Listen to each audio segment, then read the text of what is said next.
2026년 첫 주일 예배로 우리가 하나님께 함께 올려드리고 있습니다. 우리가 하나님이 주신 그런 은혜를 기억하며 우리 2026년에는 더욱 하나님이 주신 믿음의 진보를 이루어가는 그런 복된 시간들이 되시기를 간절히 소망하고 축복합니다.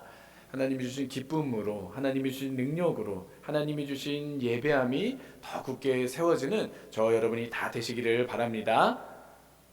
늦은 밤 야근을 마치고 지친 몸으로 귀가한 아빠에게 한 어린 아들이 그렇게 물었다고 합니다. 아빠는 한 시간에 돈을 얼마나 버세요? 라고 이 아이가 물었다고 하죠.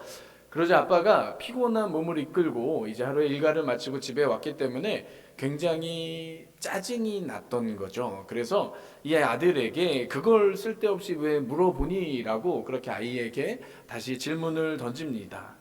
그러자 이 아들이 잠시 생각하더니 아빠에게 이제 그러면 저에게 아빠가 한 시간에 버는 20달러의 반에 미치는 10달러만 저에게 빌려주세요 라고 그렇게 이야기를 했다고 합니다. 그러자 이 아빠가 이 안 그래도 피곤하고 짜증이 나는데 갑자기 난데없이 이 어린 아들이 어린아이가 쓸 데도 별로 없을 텐데 돈을 빌려달라고 하자 왜 돈을 빌려달라고 하냐? 내가 돈을 쓸 데가 어디에 있냐라고 하면서 이 아이를 나무라게 되었다고 합니다. 그리고 나서요, 조금 시간이 지나자 이 아빠가 미안한 거예요. 이 아이에게 어디에 돈을 쓸지 물어보지도 않고 다짜고짜 짜증부터 냈던 자신의 모습이 미안해서 10달러를 가지고 이 아이의 방으로 찾아가서 10달러를 내밀게 됩니다. 그러자 이 아들이 자기의 베개맡에 감추어두었던 그런 꼬깃꼬깃 그런 숨겨진 그런 돈들을 모아서 아빠에게 이야기를 합니다. 아빠, 제가 가진 10달러와 그리고 아빠가 빌려준 10달러로 제가 아빠의 시간을 살게요. 내일은 아빠 일찍 들어와서 저랑 같이 꼭 저녁 식사를 같이 했으면 좋겠습니다. 라고 이 아들이 그렇게 이야기를 했다고 합니다. 이 이야기가요, 실제로 있는 이야기인지 아니면 지어낸 이야기인지는 제가 정확히는 알지는 못하겠습니다. 그런데 현대인들이 워낙 바쁘게 살아가니 이 아빠의 한 시간이라고 하는 이름으로 붙여진 이 이야기가 많은 사람들에게 들려질 때가 있다라고 하는 것이죠.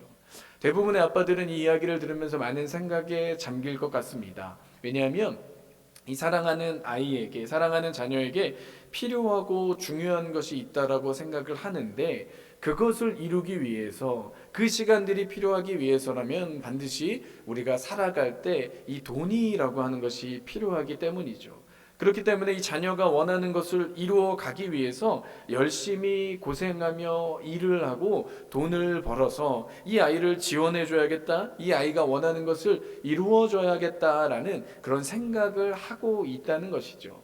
그런데 때로는 아이들이 원하는 것이 다를 때가 있다는 거예요.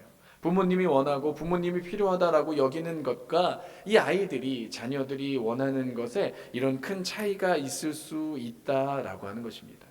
그렇기 때문에 필요한 것은 아들이 무엇을 원하는지, 아이에게 무엇이 가장 필요한지를 알아가는 것, 이해하는 것. 그럴 때에 비로소 좋은 아빠가 될 수 있는 것 같습니다.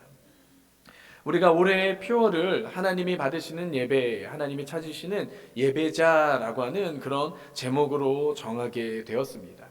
우리가 하나님께 예배할 때 우리가 주일마다 예배를 하고요. 그리고 우리의 시간을 들여서 하나님께 계속 예배하는 삶을 살아가는데 중요한 것은 하나님이 원하시는 예배가 무엇인지를 우리가 깨달아갈 때 하나님이 찾으시는 예배의 모습이 어떤 것인지를 우리가 분명히 알고 있을 때 우리는 좋은 예배, 하나님이 받으시는 예배로 하나님께 올려드릴 수 있을 것입니다. 그렇게 하나님이 원하시는 예배, 그 예배를 발견하고 그 예배대로 올려드리며 하나님이 원하시는 예배자로 승리하는 그런 2026년의 시간이 될 수 있기를 간절히 소망합니다. 오늘 우리에게 주시는 말씀에 보면 말씀의 1절의 시작이 그러므로라고 하는 단어로 말씀이 시작이 되고 있습니다. 이 그러므로라고 하는 단어는 어떤 의미를 가지고 있는 단어입니까? 이 그러므로라고 하는 단어는 앞에 말한 내용, 앞에 전해진 그런 내용들이 이 뒤에 있는 내용에 영향을 미치게 된다라고 하는 그런 접속 부사로 사용이 되고 있습니다. 앞에서 나온 내용이, 앞에서 설명한 내용이 뒤에 말하는 내용의 원인과 조건이 된다라고 하는 그런 의미를 가진 접속 부사다라고 하는 것이죠. 그렇기 때문에 중요한 것은 그렇다면 앞에 어떤 내용이 나왔는가? 그 앞에 있는 내용이 있기 때문에 그러므로 우리가 이렇게 해야 된다라고 하는 내용으로 이어지고 있다는 것이죠. 우리가 다 살펴보지는 않았지만 이 앞에 그러므로 앞에 나오는 내용은 1장에서 11장까지 로마서 1장에서 11장 이 로마서의 대부분을 차지하는 그런 엄청난 양을 그렇게 이야기하고 있습니다. 로마서의 3분의 2에 해당하는 그 긴 내용, 이 내용들을 요약해서 오늘 우리가 읽은 말씀에 다시 한번 이 내용을 언급하면서 그 다음 내용으로 이어지게 되는데요. 그것은 바로 1장에서 11장까지의 요약, 그 모든 내용을 담고 있는 하나님의 모든 자비하심이라고 하는 표현입니다. 우리가 다 읽지는 않았지만 로마서 1장에서 11장까지의 내용은 하나님의 자비하심에 대해서 우리에게 이야기를 해주고 있다는 것이죠. 하나님의 자비하심이 무엇입니까? 우리가 알고 있는 하나님의 자비, 하나님의 사랑이 무엇입니까? 그것은 바로 모든 인간이 죄악 가운데 살아갔기 때문에 하나님의 곁을 떠났기 때문에 모든 인간이 사망 선고를 받게 되었다는 것이죠. 사망 선고를 받아서 이제는 그 사망을 기다리는 삶을 살아야 했는데 하나님께서는 우리를 그냥 내버려 두실 수가 없으셨기 때문에 그 아들 예수 그리스도를 우리에게 보내주셨습니다. 예수 그리스도를 보내주셔서 우리가 오직 예수님을 믿음으로 받아들일 때 의롭다함을 얻게 된다는 예수 그리스도의 십자가 사랑으로 예수 그리스도의 대속으로 인하여서 우리는 구원을 얻었다라고 하는 내용이 우리가 잘 알고 있는 하나님의 모든 자비하심입니다. 그 일들을 우리가 깨달을 수 있도록 지금도 성령님께서 우리를 돕고 계시고 하나님의 그 자비하심이, 하나님의 그 사랑하심이, 하나님의 그 구원하심이 이 유대인뿐만이 아닌 모든 이방인들과 그리고 온 인류를 향하여 우리에게 허락되었다라고 하는 것을 우리에게 말씀해 주고 있습니다. 이 내용이 우리가 잘 알고 있는 복음, 그리고 1장에서 11장까지 다루고 있는 하나님의 모든 자비하심의 내용입니다. 결국에는 우리를 향한 하나님의 엄청난 사랑을 이야기하고 있습니다. 도저히 갚을 수 없는 놀라운 사랑을 하나님께서 우리에게 베풀어 놓으셨다라고 하는 내용입니다.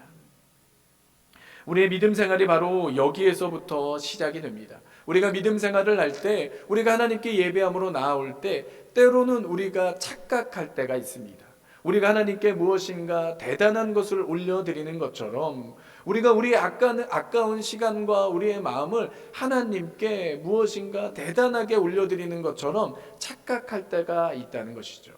그런데 중요한 것은 우리에게 허락하여 주신 그 사랑이 있었기 때문에 우리를 구원하여 주신 그 자비하심이 먼저 우리를 향해 있었기 때문에 우리를 살려주셨기 때문에 우리는 하나님께 감격하는 마음으로 겸손한 마음으로 예배하며 나아가게 된다라고 하는 것입니다.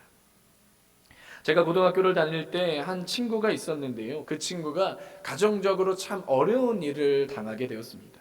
그래서 대부분 학생들이 학원을 다니잖아요. 그런데 이 친구가 이 가정적으로 경제적으로 어려운 일이 생겼기 때문에 학원을 다 끊어야 되는 굉장히 어려운 상황이 되었습니다.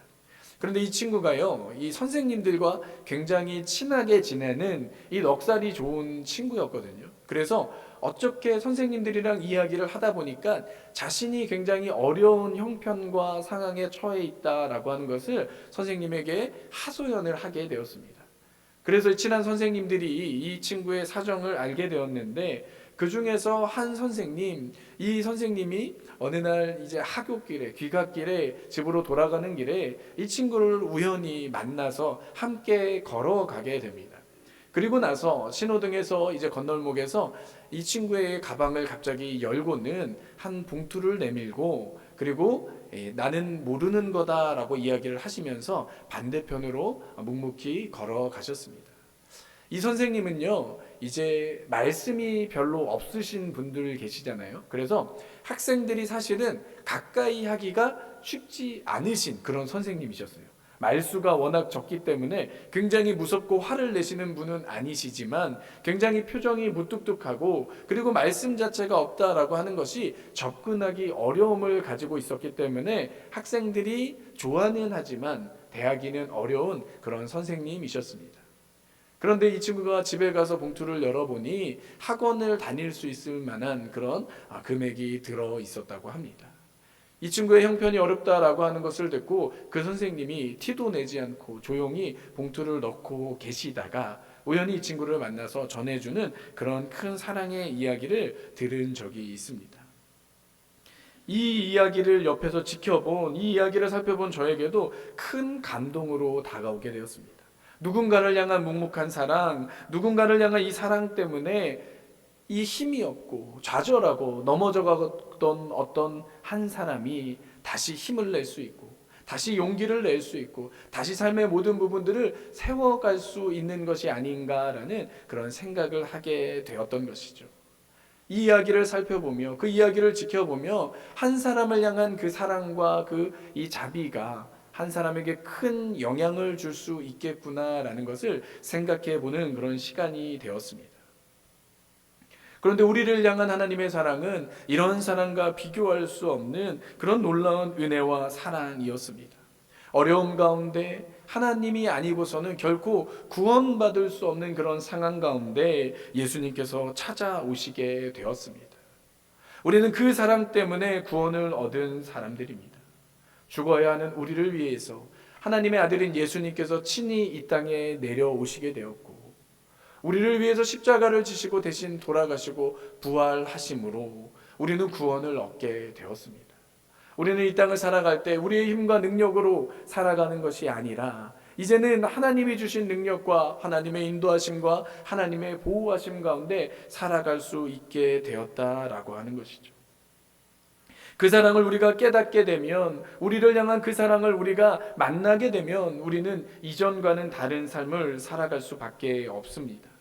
우리는 우리가 내 마음대로 살아가는 인생이 아니구나, 우리를 구원하여 주신, 우리를 살려주신 그 사랑으로 하나님을 위하여 살아가는 삶, 하나님과 관계를 맺고 살아가는 삶, 오직 하나님의 나라와 영광을 위하는 삶을 우리가 살아갈 수밖에 없음을 깨닫게 되는 놀라운 사랑을 만나게 될 줄로 믿습니다. 오늘 우리에게 주시는 말씀에는 그것을 우리에게 말해주고 있습니다. 하나님의 모든 자비하심으로 너희를 권한다. 이 말씀을 우리에게 부드럽게 그렇게 말씀하시는 것 같습니다. 너희를 향하신 하나님의 사랑 알고 있지? 그렇게 너희는 이렇게 살아야 해. 우리가 억지로 무엇인가 율법적으로 그렇게 살아가기 위해 애쓰는 것이 아니라 그 사랑을 깨닫게 되면 그 사랑을 우리가 경험하였기 때문에 우리는 감사함으로 감격함으로 하나님을 위해 마땅히 이러이러하게 살아야 되는 거야 라고 우리에게 다정하게 말을 걸어오고 계십니다. 우리가 그 사랑 안에 있기 때문에, 우리가 그 사랑에서 시작하였기 때문에 우리가 마땅하게 그런 삶을 살아가야 되는데, 그것은 바로 오늘 말씀에서 우리에게 허락하여 주시는 예배의 삶입니다. 그 엄청난 사랑을 경험한 우리이기 때문에 우리는 마땅히 하나님께 이렇게 예배해야 된다라고 바울이 우리에게 알려주고 있습니다. 그렇다면 우리의 예배는 어떤 예배가 되어야 합니까? 이 사랑에서부터 시작된 우리의 예배의 모습은 어떻게 드려지게 될 때, 어떤 모습으로 나아가게 될 때 하나님이 기뻐하시는, 하나님이 받으시는 예배가 될지 오늘 말씀을 통해서 세 가지의 내용을 함께 살펴보기를 원합니다. 첫 번째로는 우리의 예배는 하나님이 기뻐하시는 예배가 되어야 합니다. 이 기뻐한다라고 하는 헬라어 단어는 기분 좋게 하는, 그리고 매우 만족스럽다라고 하는 그런 뜻을 가지고 있습니다. 우리의 예배는 하나님께서 매우 만족하시고 하나님께서 기뻐하시는 그런 예배가 되어야 한다는 것이죠. 우리가 성경을 보면 어떻게 예배할 때 하나님이 기뻐하십니까? 때로는 우리가 누군가에게 선물을 받을 때 어떤 선물을 받으면 우리는 가장 기뻐하고 그런 선물을 원하고 있습니까? 그것은 아마도 진심이 담긴 선물, 진심이 담겨진 그런 예배일 것입니다. 나를 위하는 마음이 가득한 선물을 받을 때 우리가 기뻐하는 것처럼 하나님을 향한 진심, 하나님을 향한 마음으로 가득한 예배를 올려드리게 될 때 하나님께서 흡족해 하는 그런 예배가 될 줄로 믿습니다. 요즘에는요, 먹을 것이 참 많기 때문에 우리 하소로 지역 아동센터도 있고요. 그리고 학교에서도 있는데 이제 많은 아이들이 간식을 줘도 잘 안 먹는다고 이야기를 하죠. 아주 좋은 간식이 아니면 먹을 것이 굉장히 익숙하기 때문에 대부분 그 간식과 이제 밥 같은 것도 남기게 되는 경우들이 참 많다라고 이야기를 합니다. 그런데 이제 뭐 몇십 년 전이긴 하지만 제가 어릴 때는 조금 더 간식이 귀했던 시대인 것 같습니다. 그래서 간식을 먹게 되면 그 간식을 먹게 되는 것만으로도 굉장히 하루가 기뻤던 그런 기억이 납니다. 그런데 저는 사실 기억을 잘 못하고 있었는데 저희 어머니가 가끔 그런 이야기를 하실 때가 있으셨습니다. 제가 어릴 때, 제가 초등학교도 들어가기 전에, 그리고 초등학교 저학년에 진학했을 때요, 어쩌다가 어디서 간식을 받게 되면 그 간식을 꼭 조금씩 남겨와서 어머니에게 드린 적이 있다라고 하는 것을 어머니가 굉장히 자랑 삼아 말씀하실 때가 있었습니다. 누가 이거 껌 한 조각을 주면요, 그 껌을 잘라서 꼬깃꼬깃 주머니에 넣었다가 그걸 어머니를 드리기도 하고, 그리고 조그만 간식을 받으면 그걸 꼭 주머니에 넣어서, 이 주머니에 넣으면 얼마나 간식이 지저분해지겠어요. 어렸을 때는 막 흙 구덩이에서 뛰어놀잖아요. 그렇기 때문에 주머니에서도 굉장히 먼지가 많은데 그런 먼지 가득한 간식을 가지고 와서 어머니한테 꼭 드리고는 했다라고 하는 것을 어머니가 자랑 삼아 말씀하실 때가 있으셨습니다. 사실 어머니는 군것질 과자를 별로 좋아하지 않으시거든요. 그런데 이 막내 아들이 어머니를 생각해서 가지고 온 이 작은 간식에 감동하신 것이 아닌가라는 그런 생각이 듭니다. 우리가 하나님께 진심을 담아 우리의 마음을 담아 올려드린다라고 하는 것, 하나님께서 그 마음을 기쁘게 보신다라고 하는 것이 바로 이러한 모습인 것 같습니다. 우리가 하나님께 올려드리는 최고의 것도 하나님 앞에서는 마치 군것질인 것처럼 아이가 싸우는 아무것도 아닌 작은 것일 뿐이지만, 하나님께는 아무것도 아닌 그런 선물일 수 있지만 하나님께서는 그 마음, 그 진심, 하나님을 향한 그 마음을 기뻐하신다라고 하는 것입니다. 우리가 하나님께 예배할 때 하나님을 얼마나 생각하고 하나님께 올려드리는 마음으로 예배하고 계십니까? 우리가 하나님을 향한 마음, 하나님을 향한 진심으로 예배할 수 있는 그런 우리의 예배, 그리고 2026년의 시간이 될 수 있기를 바랍니다. 두 번째로 우리의 예배는 거룩한 예배가 되어야 합니다. 우리가 잘 아는 것처럼 구약 시대에 제사를 드린다라고 하는 것은요, 이 제사에 쓰이는 제물은 결코 흠이 있거나 건강하지 않은 그런 제물을 하나님께 드려서는 안 됩니다. 오히려 잘못된 제물을 하나님께 올려드렸다가는 오히려 하나님의 저주를 받기도 하는 것이 바로 구약 시대의 모습이었습니다. 그렇기 때문에 언제나 가장 완전한 제물, 하나님께 가장 흠이 없는 제물로 하나님께 올려드려야 하는 것이 구약의 제사의 모습이었다라고 하는 것이죠. 그게 바로 거룩함의 모습입니다. 지금으로 치면, 우리로 치면 하나님께 올려드릴 수 있는 최고의 것, 가장 완전하고 흠이 없는 것을 하나님께 올려드리는 것이 바로 거룩함의 모습이다라고 하는 것이죠. 그래서 이 거룩하다라고 하는 뜻을 가진 이 헬라어 단어를 살펴보면요, 지금으로 이야기를 하면 구별되었다, 봉헌하여 올려드린다라고 하는 그런 뜻을 가지고 있습니다.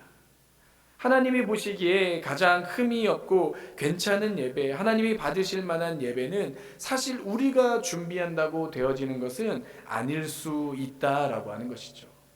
그렇기 때문에 가장 하나님이 기뻐하실 예배, 하나님이 받으시는 거룩한 예배는 오직 거룩함이라고 하는 단어가 가장 잘 어울리는, 이 거룩하다라고 하는 표현이 가장 잘 어울리는 예수 그리스도밖에 없다라고 하는 그런 사실을 우리는 발견하게 됩니다. 그렇게 우리가 거룩하게 예배드린다라고 하는 것은 예수님을, 가장 거룩하신 예수님을 의지하여 올려드리는 예배인 줄로 믿습니다. 우리가 옷을 입잖아요. 우리가 추울 때 이 겉옷을 입으면 따뜻해지는 것처럼 우리가 예배에 나올 때 제가 이제 목회자로 가운을 입고 이 자리에 나오잖아요. 그것처럼 우리가 거룩을 옷 입는다라고 하는 그런 표현처럼 우리의 모습은 감추고 하나님의 도움을 받는다라고 하는 그런 의미가 있다는 것이죠. 우리가 예수님을 의지하여 예배한다라고 하는 것, 예수님을 생각하여 예배한다라고 하는 것은 우리의 입술 가운데 예수님이 더 많아지게 될 때, 우리의 마음 속에 예수님이 더 많이 살아 움직이게 될 때, 그런 예배는 예수 그리스도로 채워지는 예배, 예수님께서 우리와 함께 하시기 때문에 가장 거룩하게 드려지는 예배가 된다라고 하는 것입니다. 그렇게 우리는 거룩하게 예배해야 되는데, 거룩하기 위해서 가장 거룩하신, 가장 완전하신 예수 그리스도를 더욱 바라보고 생각할 수 있는 그런 예배가 될 수 있기를 간절히 소망합니다. 마지막으로 우리는 살아있는 예배로 하나님께 올려드려야 합니다. 우리가 잘 아는 것처럼 구약의 제사는 이 제물을 잡아서 하나님께 올려드리게 되죠. 제물을 반드시 죽여야 되는, 피를 보아야 하는 그런 제사의 모습이 있습니다. 그런데 그 모습과는 반대로 하나님께 살아있는 예배로 올려드리라고 우리에게 말씀해 주고 있습니다. 이것은 어떤 의미가 있습니까? 우리가 아는 것처럼 예수님이 우리를 위하여 십자가를 지시고 친히 우리의 살아있는 제물이 되어 주셨습니다. 예수님께서 우리를 위해 십자가를 지시고 돌아가셨는데 그 일 이후에 예수님께서 다시 살아나셨다라고 하는 것이죠. 그렇기 때문에 예수님께서 부활하신 사건, 이것이 바로 우리에게 허락하여 주시는 예수님의 살아있는 예배의 의미와 연결이 되고 있습니다. 우리가 살아있는 예배를 하나님께 올려드린다라고 하는 것은 부활하신, 살아계신 예수님과 관계를 맺는다라고 하는 표현이 된다라고 하는 것이죠. 살아계신 예수 그리스도를 바라보고 붙드는 그런 예배 모습으로 우리가 나아가야 하는데, 그러기 위해서, 우리가 예수로 더욱 채워지기 위해서라면 우리는 우리의 모습을 내려놓아야 합니다. 우리가 잘 알고 있는 표현, 우리가 많이 들어본 그런 신앙의 문구 중에 나는 죽고 예수로 사는 사람이라고 하는 그런 표현들이 있습니다. 나의 자아, 나의 생각, 나의 고집과 나의 욕심, 나의 교만함이 죽어지게 될 때 우리는 예수 그리스도로 살아갈 수 있다라고 이야기를 합니다. 그렇기 때문에 우리가 살아있는 예배를 하나님께 올려드린다라고 하는 것은 나의 자아가 죽는 예배, 나의 모습을 자꾸만 내려놓게 되고 오직 예수 그리스도로만 살아가는, 예수 그리스도가 숨쉬는 삶으로 예배하고 올려드리는 모습, 그것이 바로 살아있는 예배, 예수로 채워지는 예배이다라고 하는 것입니다. 우리는 오늘 말씀을 통해서 확인해 볼 수 있는 것처럼 이렇게 예배 드려야 합니다. 2026년 우리가 하나님께 드리는 예배의 모습은 바로 하나님이 기뻐하시는 예배, 하나님께 거룩함으로 드려지는 예배, 그리고 하나님께 살아있는 예배로 나아가야 되는 줄로 믿습니다. 그런데 우리가 예배할 때 여기에서만, 예배당에서만 이렇게 예배하는 것이 아님을 말씀은 분명히 우리에게 설명해 주고 있습니다. 그렇기 때문에 오늘 말씀에 나오는 표현처럼 우리의 몸을 이렇게 드리라는 것이죠. 우리의 몸을 제물 삼아 드리라고 우리에게 말씀해 주고 있습니다. 여기에서 나오는 몸은 우리의 육체만을 이야기하는 것이 아니고요, 우리의 전 인격을 하나님께 드리라고 하는 것을 이야기해 주고 있습니다. 우리의 모든 것을 하나님께 예배함으로 올려드려야 한다. 우리가 가진 모든 시간과 마음과 정성과 사랑, 우리가 살아가는 모든 삶의 자리를 하나님께 올려드리라라고 하는 것이죠. 우리의 모든 시간을, 우리의 모든 마음을, 우리의 모든 삶의 시간들을 하나님이 기뻐하시게, 하나님께 거룩하게, 하나님께 살아있는 산 제물로 올려드리라라고 우리에게 말씀하여 주고 있습니다. 이번 2026년의 시간을 살아가시면서 우리가 하나님께 나오는 교회에서만, 성전에서만 예배하는 삶이 아닌 우리의 모든 삶의 자리에서 하나님을 기억하며 우리에게 찾으시는 예배자의 모습대로 우리 삶의 모든 순간과 시간들을 하나님께 올려드리는 예배자가 되시기를 간절히 소망하고 축복합니다. 그럴 때 하나님의 더 크신 은혜가 우리 가운데 충만하게 임재하게 될 줄로 믿습니다. 한 가지 이야기를 드리고 말씀을 마치도록 하겠습니다. 우리가 잘 알고 있는 코로나 시기에 한 신문의 일면에 실린 우리를 구한 당신의 손이다라고 하는 손이라고 하는 그런 제목의 사진을 한 장 보았던 적이 있습니다. 여러분들도 보신 적이 있으실 것 같은데요. 이 사진에 보시면 이 사람의 손이 하나가 나오는데 이 사진에 두 겹, 세 겹 장갑을 꼈기 때문에 완전히 허물이 벗겨지고 갈라지는 그런 흉측해 보이기까지 하는 한 손이 나타나고 있습니다. 그 내용에 대한 설명이 이제 실려 있는데요. 한창 코로나가 유행하던 시점에 대구 의료원에 파견되었던 한 간호사의 손을 사진 찍어 그렇게 이 신문에 실었던 것입니다. 환자들을 너무나도 정신없게 돌보다 보니까요, 제대로 손을 돌보고 손이 쉴 수 있는 시간이 없었던 거죠. 그렇기 때문에 계속해서 소독제를 뿌리고 그리고 장갑을 두 겹, 세 겹 끼고 있다 보니 결국에는 손이 몇 겹이나 갈라지고 흉측해지는, 그래서 손이 회복되지 않는 그런 상황에까지 이른 그런 손의 모습을 우리에게 보여주었고, 다른 이들을 위해, 위기에 빠진 사람들을 위해서 자신의 건강조차 돌보지 않는 그러한 모습 가운데 우리는 큰 감동과 마음의 울림을 경험했던 적이 있습니다. 그런데 이런 분을 볼 때, 이런 시간들을 볼 때 저는 한 가지 내용을 생각해 보았습니다. 그것은 바로 이분이 크리스찬이라면, 이분이 예수님을 믿는 사람이라면 교회에 갈 수 없었겠구나라는 그런 생각이 드는 거죠. 그렇다면 우리가 이런 분들을 바라볼 때 시간이 바빠서 여러 가지 해야 되는 일이 있어서 교회에 가지 못했다면 이분은 주일 성수를 범한 분인지, 이분은 예배에 실패한 분인지라는 그런 율법적인 생각을 해보게 됩니다. 그런데 하나님께서 오늘 우리에게 말씀하여 주시는 그런 내용처럼 우리의 예배는 이 자리에서 나와서 하나님께만 드려지는 이 시간을 통해서만 예배하는 것이 아니고, 하나님이 주신 마음을 가지고 주변의 사람들을 살리고 살피는 이러한 모습이 하나님께 드려지는 삶의 예배일 수 있다라는 그런 생각을 해보게 되는 것입니다. 우리가 비록 나아올 수 있다면, 우리가 시간을 드릴 수 있다면 우리는 무엇보다 이 자리를 힘써서 찾아와 예배하며 더 많은 시간 예배하고 기도하는 삶을 살아가야 합니다. 그러나 때로는 우리의 의지와 상관없이 이러한 부득이한 상황들이 찾아와서 하나님께 구별하여 예배드리는 것이 힘들어지는 상황들도 있을 수 있다는 것이죠. 그럴 때는 모든 일을 하나님 대하듯이, 그리고 우리에게 시간을 내고 우리가 낼 수 있는 그런 시간 가운데 하나님을 바라보고 하나님을 찬양하고 하나님을 높여드리는 모습으로 나아가는 것, 그것이 바로 우리에게 필요한 삶의 예배다라고 하는 것입니다. 우리가 이번 2026년의 시간 가운데 우리가 성전에 모이기를 더욱 힘쓰는 시간들이 있었으면 좋겠습니다. 그러나 때로는 우리가 나아올 수 없는 상황에 처했을 때, 때로는 우리가 나아올 수 없는 일들이 우리를 기다리고 있을 때, 우리는 삶 전체를 하나님께 올려드리는, 우리의 마음과 우리의 모든 것을 하나님께 올려드리는 삶의 예배의 모습으로 살아갈 수 있기를 원합니다. 그럴 때 하나님께서 2026년의 시간 가운데 더욱 우리의 믿음을 굳건하게 하시며, 하나님이 원하시는, 우리를 통하여서 하나님께서 이루고자 하시는 일들이 우리를 통하여 일어나게 될 줄로 믿습니다. 기도하시겠습니다. 살아계신 하나님 감사합니다. 오늘 우리에게 주시는 하나님의 말씀을 기억할 때 우리가 2026년 한 해간의 시간을 하나님께 올려드리며 하나님이 받으시는 우리의 예배가 어떠한 예배여야 되는지 생각해보는 시간을 허락하여 주심에 감사를 드립니다.